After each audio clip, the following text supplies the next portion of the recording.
A Portland City Council member is criticizing her fellow councilors for, in her words, completely caving to the Trump administration's coercive agenda. She's talking about the council's recent vote to accept a federal grant to improve the jetport, one that may hinge on whether the city cooperates with immigration agents. But as News Center Maine's Raya Wooten reports, Portland's mayor says the city will use the money and fight any attempt to claw it back, no matter what the White House says. We're deserving of that money. We've lawfully applied for it. We've met all the conditions of the grant. If they try to claw back, we go to court. See you in court. That phrase tracks as a trend for Maine politicians and the Trump administration. Portland Mayor Mark Dion says in January, the U.S. Department of Transportation approved the city of Portland for an $18 million grant that would fund improvement projects at the Portland International Jetport. Some projects have already been started. Dion says just this week, he found out that the Trump administration slipped in new language to the agreement, mandating that Portland cooperate with ICE and require local enforcement officers to carry out street-level immigration enforcement.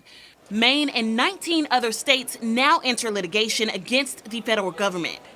The federal judge heard the arguments from the 20 states and issued an emergency injunction blocking ICE from the enforcement or application of those provisions to any grant recipient.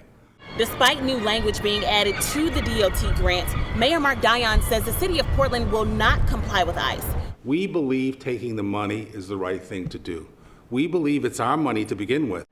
But after Wednesday's closed executive session, the council plans to move forward and sign the grant agreement anyway, simply hoping that the lawsuit turns out in their favor. No ICE in Portland! No ICE in Portland! Portland City Council member Kate Sykes led a protest at City Hall Thursday morning. She says signing the contract is the council's biggest mistake. I think that when we compromise our values in order to, quote unquote, stay in the legal battle, that we've already lost the fight.